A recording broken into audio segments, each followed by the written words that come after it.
Good evening. Welcome to the Fright Files. My name is Chris Harmon, but everyone calls me Dr. Fright. Tonight, we take things to a whole nother direction. What you're about to hear is true, does happen, and has happened.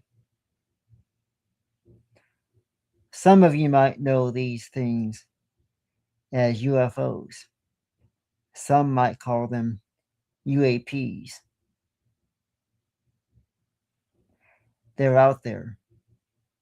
They fly around in the atmosphere, in the sky. People claim to see these. Some people claim more than just sightings. They claim to be taken. Tonight, you will hear locations and stories of true encounters with unidentified flying objects and the ETs we call aliens. Before we begin, you must ask yourself that one all important question. Can you withstand till the end of this episode? And we will be doing a giveaway tonight as well, as one lucky fan who saw this past Friday's episode will have a chance to win a free Fright Files t-shirt exclusively from Dr. Fright. Let's begin tonight's episode of Unidentified Flying Objects.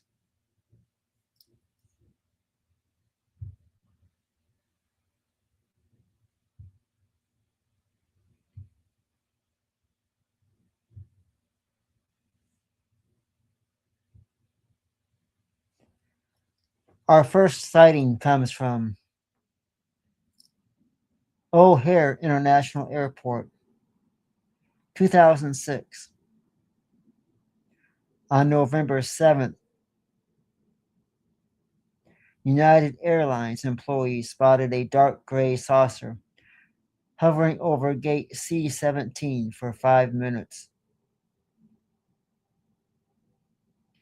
It hovered for 5 minutes before rapidly ascending and breaking a hole in the clouds.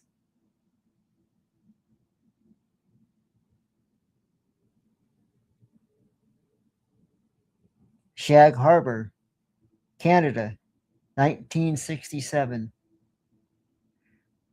Multiple witnesses saw a low-flying object crash into the water, with rescue teams finding a foam-like substance, but no wreckage.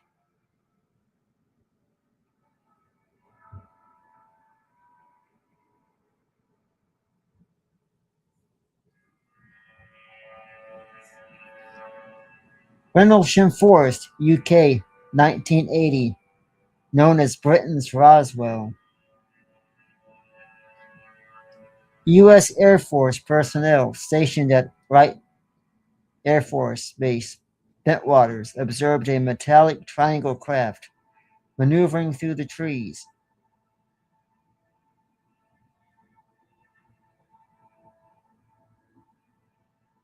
Kentucky helicopter incident, 1993.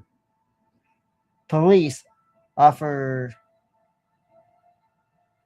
Police officers in a helicopter encountered an egg-shaped craft that fired 3 bright fireballs at them.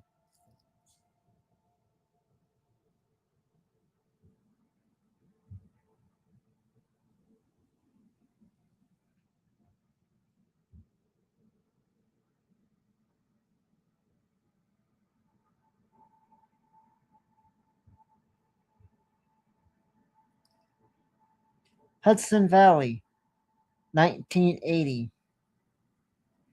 This was a wave of sightings, as over thousands of residents witnessed massive V-shaped silent crafts flying low over New York and Connecticut.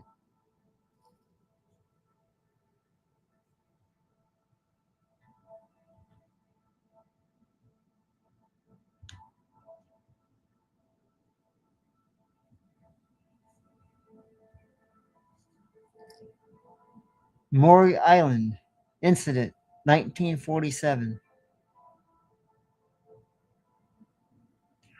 Witnesses reported a large donut-shaped object that dropped strange metallic debris in Puget Sound, Washington.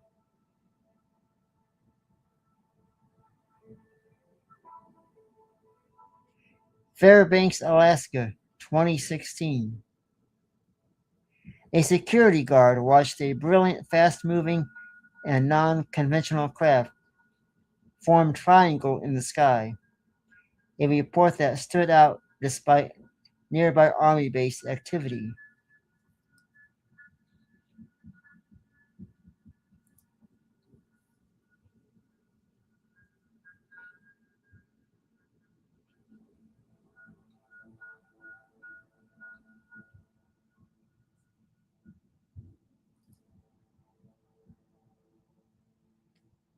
Now, key characteristics of these encounters. First off, multiple witnesses. These events were observed by experienced professionals, including pilots, police officers, and air traffic controllers. Some cases, like the 1985 FAA tracking, included radar confirmation.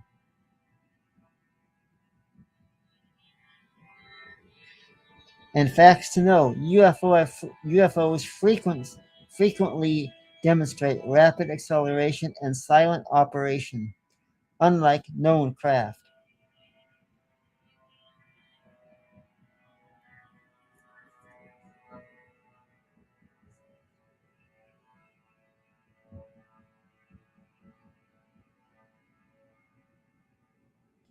Before we continue, I want to thank everybody in the chat room here tonight.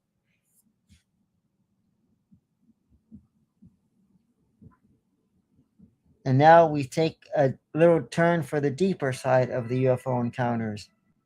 Brace yourself, folks, because what you're about to hear has been proven true in our first-hand witness accounts.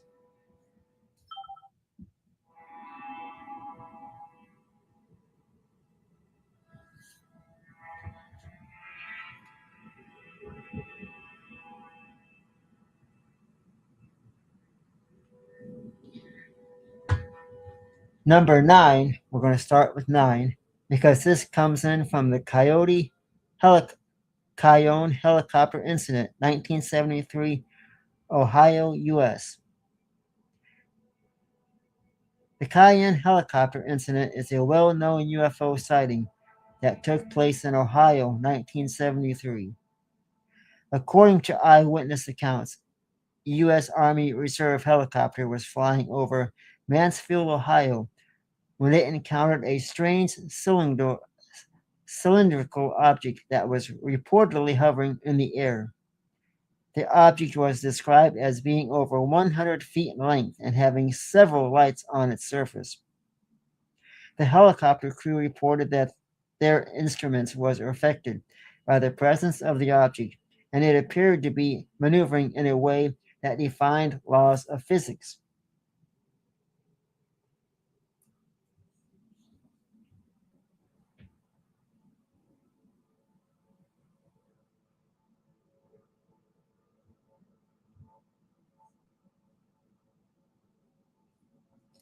Number 8, as we count down to number 1. Number 8, the world's UFO hotspot, 1992 through 2023. Bonnybridge, Scotland.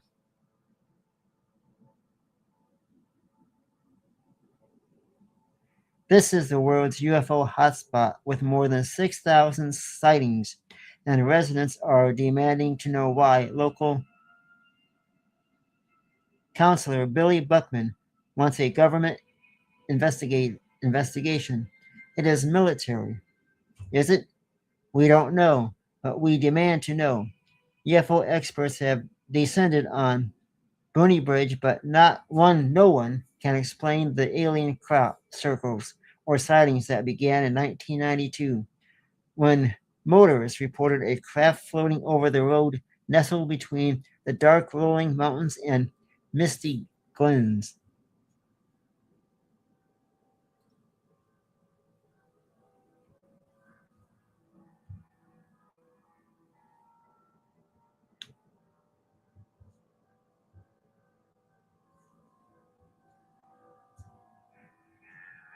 Number 7, the Murray Island Incident, 1947, Puget Sound, Washington, U.S. The Murray Island Incident took place in Puget Sound, Washington in 1947. A large donut-shaped object was seen hovering above the waters of the Puget Sound, and strange objects including rockets and metal fragments reportedly fell from the craft and landed on the nearby islands of Murray. The sighting was reported by 2 witnesses, and to this day the incident continues to generate interest and speculation among UFO enthusiasts.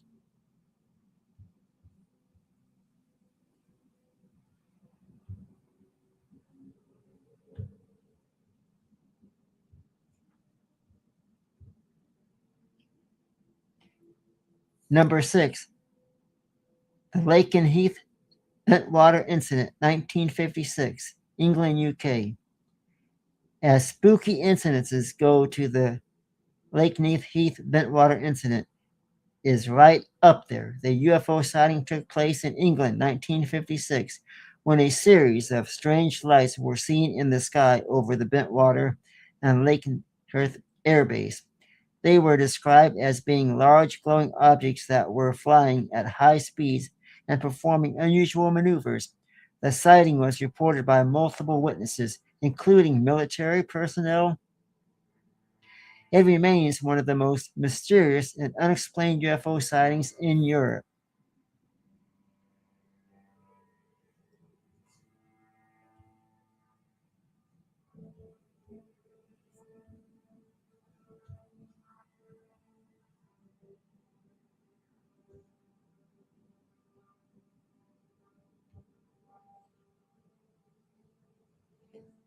Number 5, the Westall UFO Incident, 1966, Melbourne, Australia. The Westall UFO incident took place in Melbourne, Australia, 1966, when a large disc-shaped object was seen hovering low in the sky above a school in the suburb of Westall. The object was described as being silent and emitting a bright light, and it reportedly landed briefly in a nearby field before taking off again. The sighting was reported by multiple witnesses, including students and teachers at the school. The site is now a UFO-themed children's playground.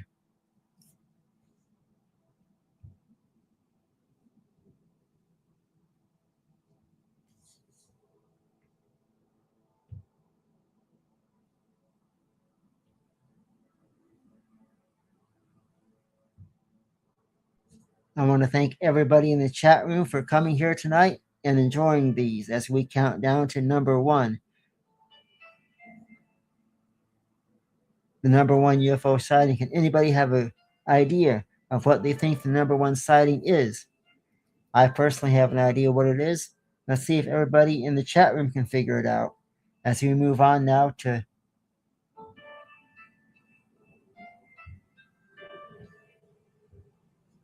number 4. The Gulf Breeze 6, 1987 to 1989, Gulf Breeze, Florida. The Gulf Breeze 6 refers to a series of UFO sightings that took place in Gulf Breeze, Florida in the late 1980s. According to account, 6 Florida residents claim to have encountered a series of strange flying objects, including a large triangular-shaped craft. Some believe that the sightings were genuine encounters with extraterrestrial craft. while others argue that they were hoaxes or misidentifications of other aircraft. Despite official investigations, there are no clear-cut answers.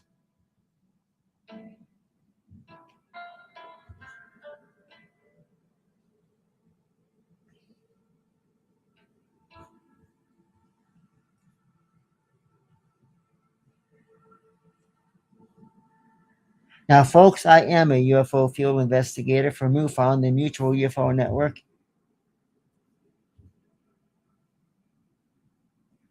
And let me see where my face is. 1 second here. Dr. Fight has gone.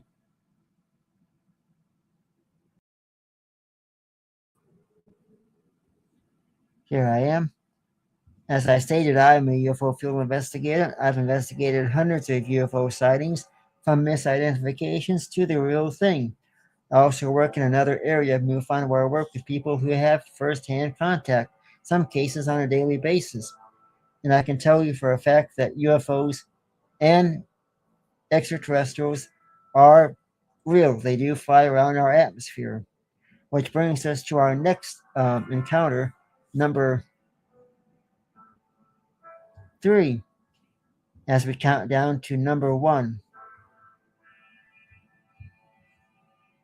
And one thing to remember, folks, is if you got a county or an area where multiple people who don't even know each other are reporting seeing the same thing in the sky, given the same description, that kind of adds to the credibility of the sightings being real.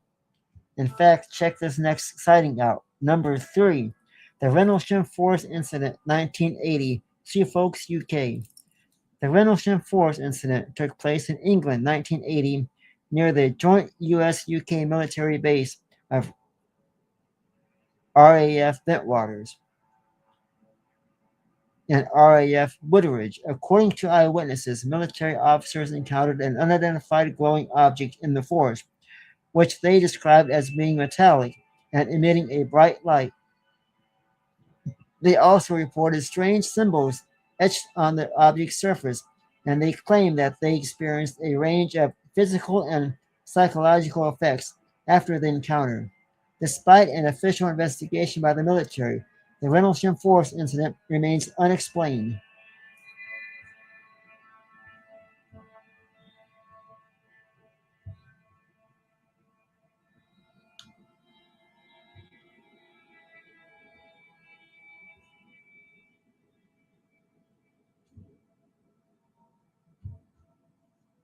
And now, number 2.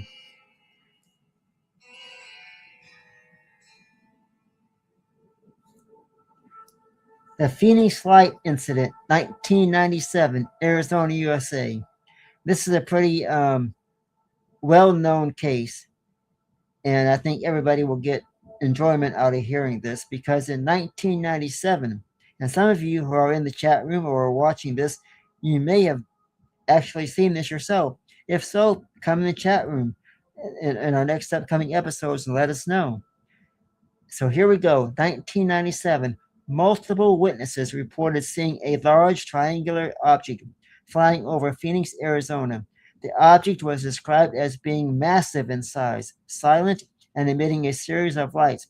Despite the numerous eyewitness accounts and photographic evidence, the Phoenix Lights incident remains a topic of debate and speculation.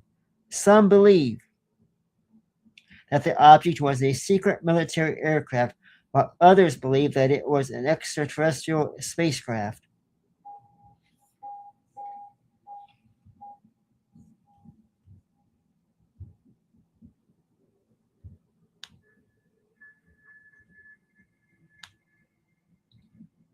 Okay, we're going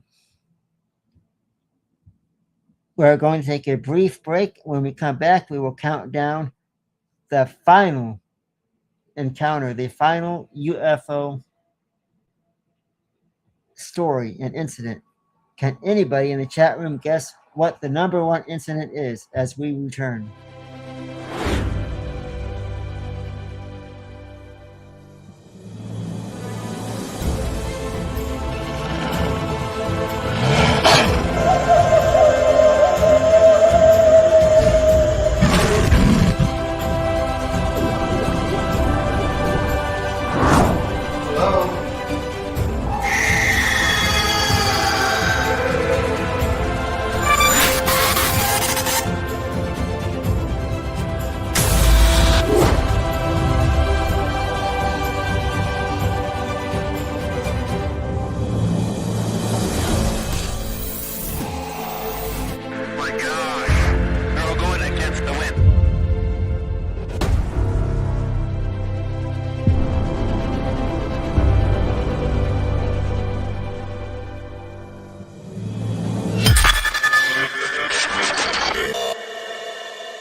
Welcome back as we count down the top UFO encounters worldwide.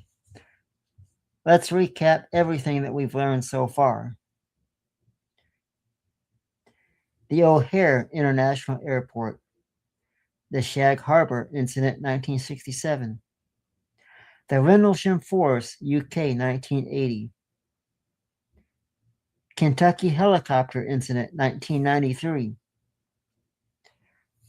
the Hudson Valley Wave 1980, Murray Island Incident 1947, Fairbanks, Alaska 2016,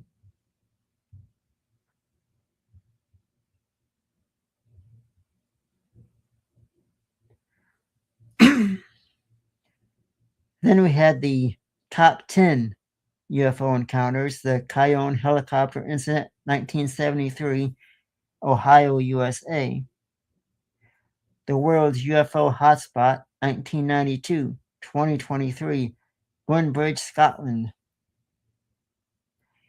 the Murray Island Incident 1947, Puget Sound, Washington, US, the Lakeland Heath Bentwaters Incident 1956, England, UK. Number 5, the Westall UFO Incident 1966, Melbourne, Australia. Number 4, the Gulf Breeze 6, 1987-1988, Gulf Breeze, Florida. Number 3, the Rendlesham Forest Incident 1980, Suffolk, UK. And number 2, the Phoenix Lights Incident 1997, Arizona, USA.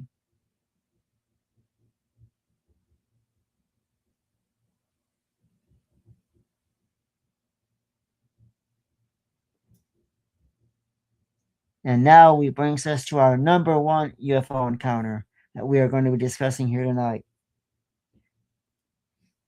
The number 1 UFO encounter.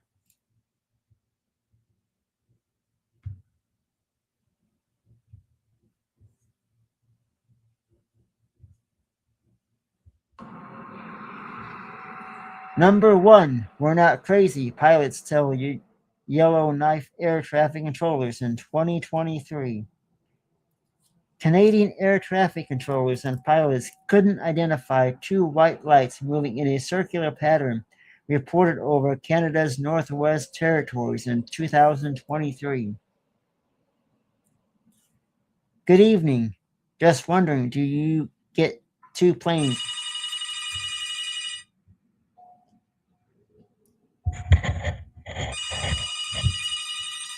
Sorry for the phone ringing. Good evening. Just wondering, do you get 2 planes that are just to the east of your field during a circular maneuver?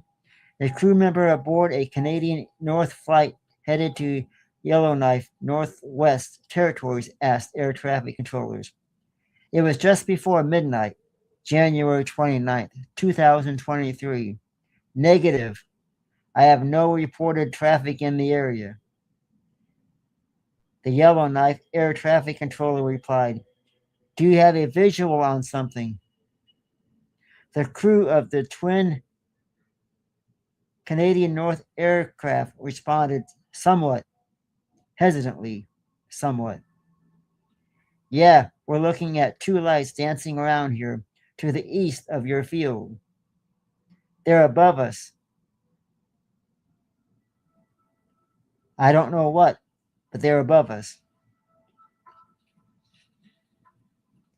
We're not seeing them on TCAS, Traffic Collision System. But we can see the lights moving around. But we're not seeing them on TCAS, Traffic Collision Avoidance System. But we see the lights moving around for sure. There was a pause before the crew member radioed back to say, we're not crazy. No, we believe you, the air traffic controller replied. The sighting remains unexplained.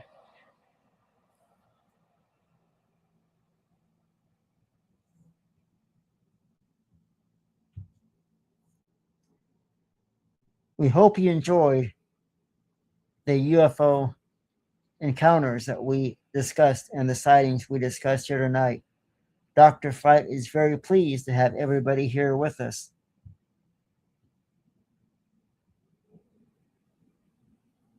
And want to thank everybody in the chat room. These were not necessarily the world's most famous UFO encounters. As we know, there are some other ones, including Roswell, which we've all heard of. These were just some of the top UFO encounters and sightings that you've heard here tonight. Dr. Fright and Madam Mina could come back and do another show on even more UFO encounters, including Roswell and some of the other encounters that you may have heard of. But Dr. Fright wanted to tell you a little story on UFOs tonight, and Dr. Fright achieved his goal. And he wants to thank everybody for tuning in here tonight. Dr. Fright wants to thank everybody in the chat room and everybody around the world for watching. And as we promised, we'd be doing a giveaway to anybody in the chat room who can tell me about our guest Friday. What were some of the things that our guest Friday encountered?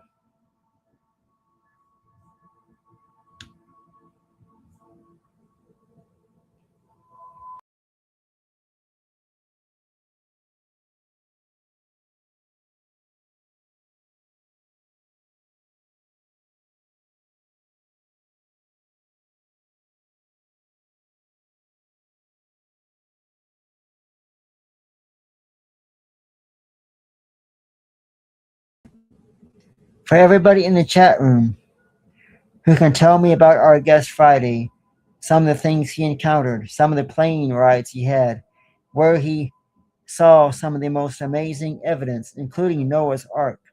For those who can tell me a little bit about our guest Friday, the first person to give an answer will receive a free Fright Files t-shirt. In fact, I want to make this even more interesting. The first person to comment anything about our guest Friday will receive a free Fright Files t-shirt.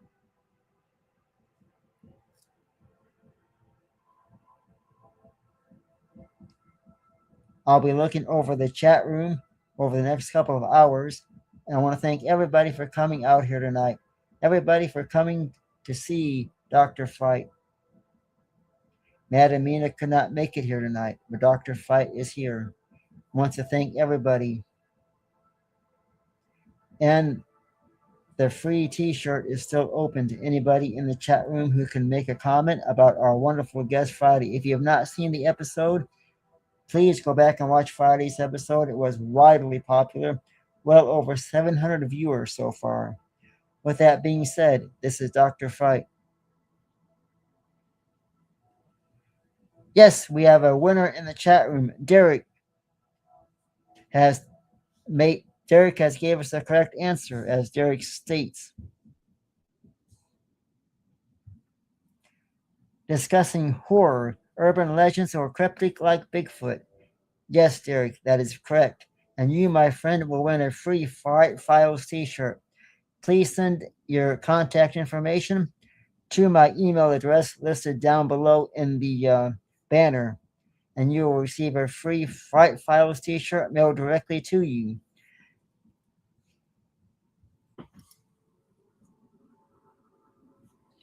And thank you so much to everybody for coming here tonight and watching this amazing episode on UFOs. Dr. Fright and Madam Mina will be back this coming Friday for more amazing tales of the dark side.